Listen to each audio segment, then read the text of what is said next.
Et si les métiers de la santé et du social nous faisaient de nouveau rêver ?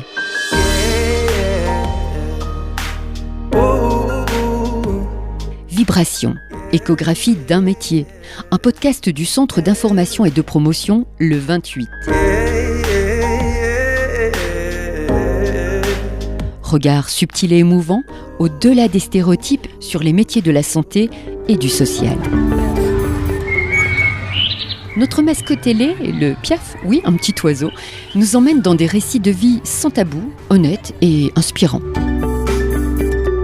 Maintenant, Maître Piaf, sur un arbre perché, nous tient à peu près ce langage.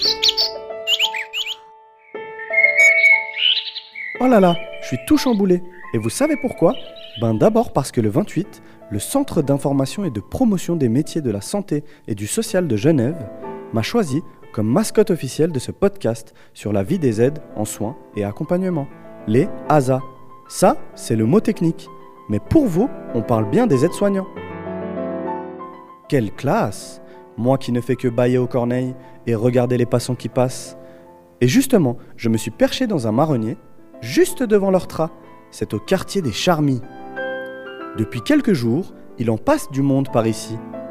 Quelquefois, ils me laissent même des miettes de sandwich et aussi pas mal de paroles. Ces jeunes qui veulent se former. Alors moi, j'ai tendu l'oreille. Et cuit, et quoi. Ils nous en racontent, et particulièrement les aides en soins et accompagnement. La semaine passée, en virevoltant, j'en ai entendu quand même qui se retrouvaient dans des situations et dans des relations où il faut être vraiment imaginatif. Martha Martins, je suis ASA à l'EMS La Plaine, dans une chambre d'un résident que je connais, que je sais que tous les jours je le trouve assis au bord du lit, et j'arrive le jour J, il n'est plus assis au bord du lit, il est plié en deux, tourné vers le mur, et puis c'est là qu'il nous demande la capacité d'observer et de comprendre que derrière ce positionnement, il y a quelque chose qui ne va pas, qu'il n'arrive pas à l'exprimer de lui-même. Et donc là, on est amené à faire la base, à mon avis, de notre métier, d'observation. C'est selon l'observation qu'on fait... Donc s'il y a un positionnement qui ne va pas, un comportement qui sort de la norme, c'est sur ça qu'on doit agir, notamment une agitation, le cas d'un état de défensivité. Défensivité, surtout, on les trouve assez souvent dans la structure où je me trouve, parce qu'il y a des troubles cognitifs, donc ils ne sont pas dans cette situation pour rien, parce qu'envers eux, nous on fait quelque chose qui ne les va pas, et c'est pour ça qu'ils agissent comme ça. Ils ne sont pas agressifs pour rien. D'ailleurs, on ne doit même pas dire agressif, c'est défensif. Ils sont défensifs parce qu'on arrive, on rentre dans sa bulle, dans son intimité, puis on va faire des choses que parfois ils ne sont pas d'accord, ou ils ont mal, ils n'arrivent pas à nous dire, et puis on arrive, on a dans la tête qu'il faut faire la toilette, qu'il faut donner à manger, et on ne les respecte pas, on ne va pas aller chercher ailleurs pourquoi ils ne veulent pas. Donc là, ils se mettent en état défensif. C'est une douleur, voilà, que ce jour J, ils n'ont pas envie, tout simplement, parce que ça peut arriver, ils n'ont pas envie, qu'ils sont tristes, qu'ils sont mécontents, qu'ils sont révoltés d'être là, qu'ils se sentent emprisonnés. Il y a plusieurs facteurs qui font que...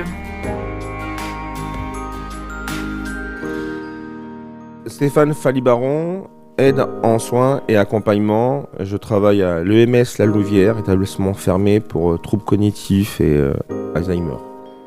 Le fait de les voir, de leur demander vous avez passé une bonne nuit, comment vous vous sentez, aujourd'hui qu'est-ce que vous voulez faire comme animation, ou alors je mets de la musique et je leur dis alors vous aimez bien Elvis Presley, au moins on s'intéresse à eux, ils me redonnent leur ressenti, ça leur fait penser à des souvenirs, on plaisante là-dessus et puis ils se sentent vivantes quoi.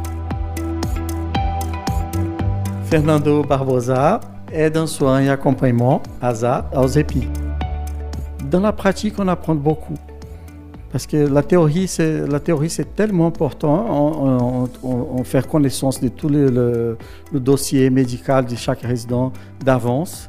pour savoir comment elle était traitée avant, si elle était dans une autre institution avant de venir chez nous, ou chaque, protocole avec chacun.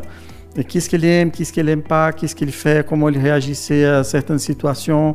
S'il faut rester, par exemple, s'il faut rester la nuit au noir, ou s'il faut rester avec une lumière, par exemple, s'il rassure plus pour dormir.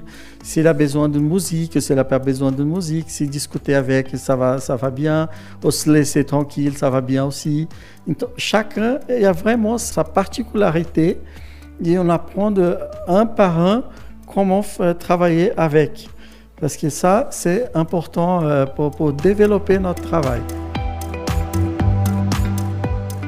Des fois, c'est un peu tendu, suivant leur trouble cognitif ou leur démence. Il peut être un peu dans l'agressivité, dans les insultes, dans les crachats, dans les coups.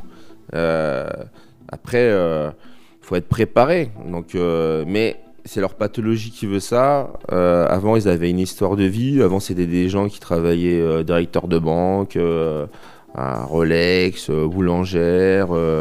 Puis malheureusement, ils ont eu des problèmes de santé ou un âge avancé où ils ont eu des troubles cognitifs. Et puis, ils ont des réactions des fois un peu difficiles, un peu délicates. Mais faut passer au-dessus de ça. Parce qu'un jour ou l'autre, ça sera nous peut-être à leur place. Et puis, ce serait bien d'avoir des aides-soignants et accompagnement qui soient aussi professionnels qu'on doit le faire, quoi.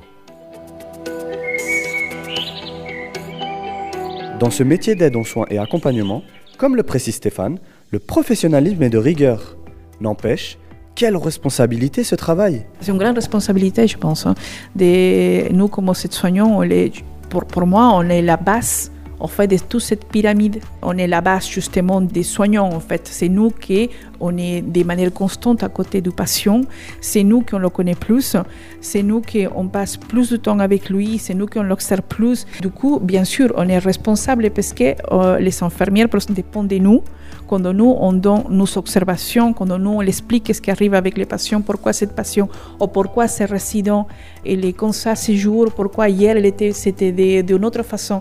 Pas seulement au niveau des soins, au niveau des choses, par exemple, par rapport à la peau, ou par rapport à une blessure que le patient est là, ou par rapport à l'état physique, en fait. Sinon, je souligne plutôt les côtés mentaux, en fait, du patient, que c'est important, bien sûr. Je pense que sans les aides-soignants, malheureusement, le travail des infirmières ne serait pas autant efficace. C'est mon point de vue, en fait. Dans notre métier, c'est important qu'on comprenne que nous sommes une partie de la vie de notre personne. Nous sommes une partie importante. Cette personne, elle dépend de nous. Et quand on a cette compréhension, on va le traiter d'une façon différente. C'est un patient qu'elle a, qui n'est pas de notre famille, mais il devient de notre famille. Parce que dans l'espace de travail, on ne rappelle pas qu'on va sortir à telle heure ou qu'on va penser au salaire qu'on va recevoir à la fin du mois. Non, dans ces moments-là, on ne pense qu'à cette personne. Que cette conscience que nous sommes partie de la vie de cette personne nous fait donner un sens de responsabilité, mais aussi des missions accomplies. Je vous le disais, depuis mon nid douillet, en direct sur Radio 28, le podcast du Centre d'information et de promotion des métiers de la santé et du social, ces aides en soins et accompagnement, ils en vivent des choses. Au-delà des difficultés, ils donnent de l'énergie pour faciliter la vie des patients. Bon, moi, je pense que le travail d'équipe est essentiel dans leur activité. C'est comme un grand mécanisme, comme un grand engrenage, qu'un ne marche pas sans l'autre. C'est comme au médecin, il donne les règles, comme il arrive, il donne un diagnostic d'un patient. Et là, l'infirmière, elle va prendre la façon, le protocole, le traitement et tout, comment on va se faire.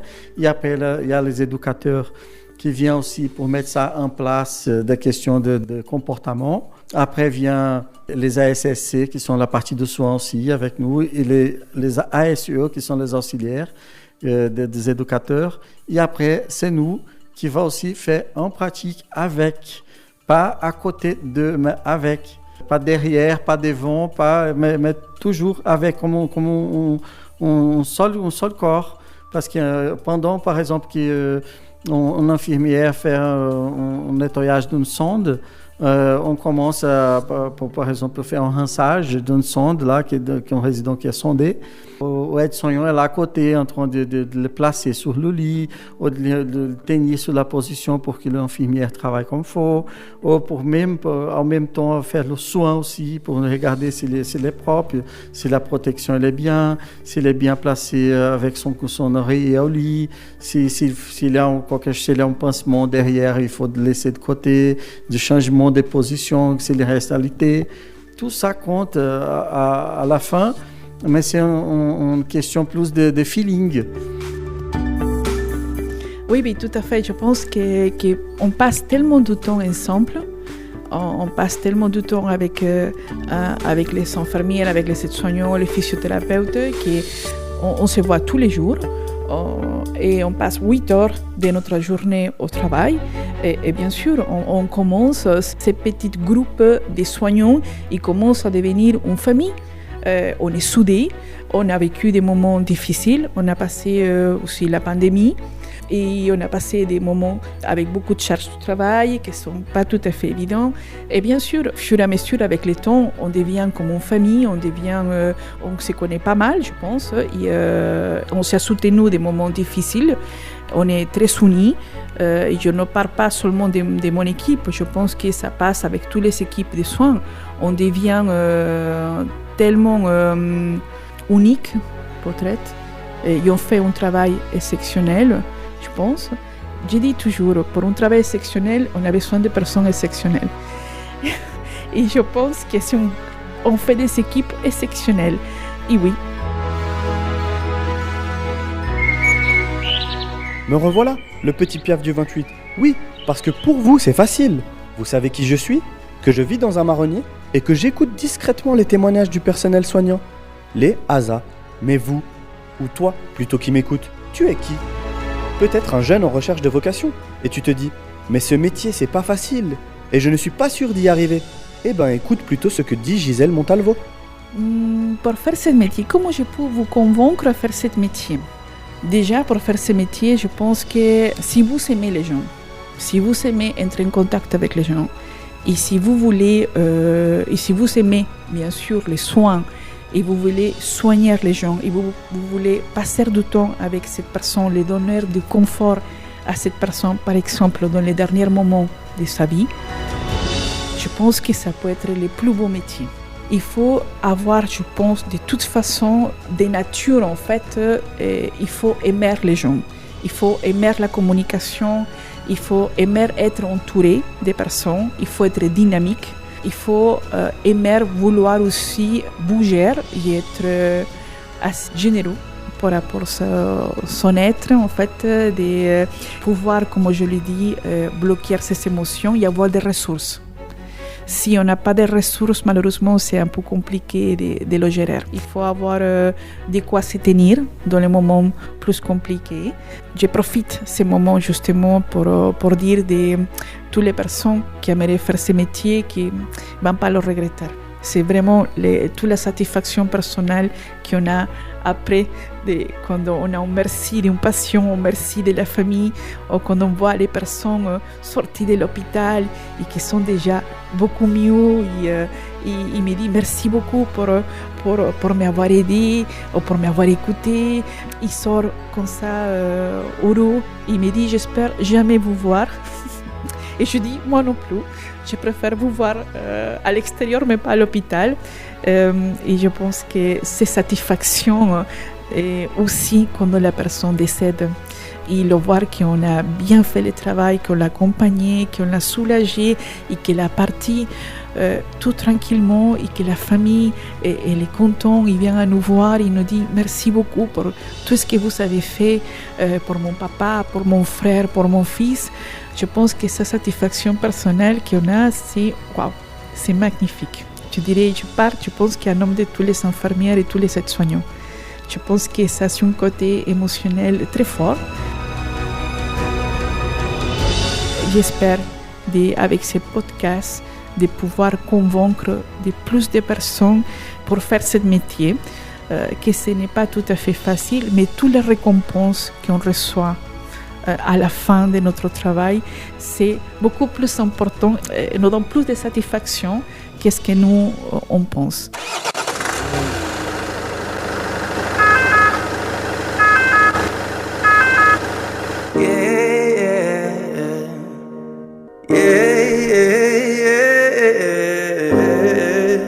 Et si les métiers de la santé et du social nous faisaient de nouveau rêver ?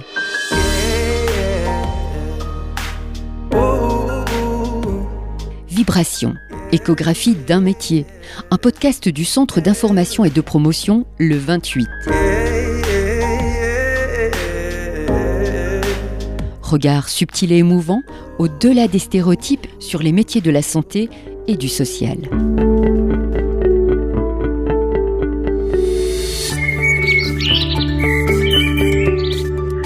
Voilà, vous avez pris du bon temps j'espère.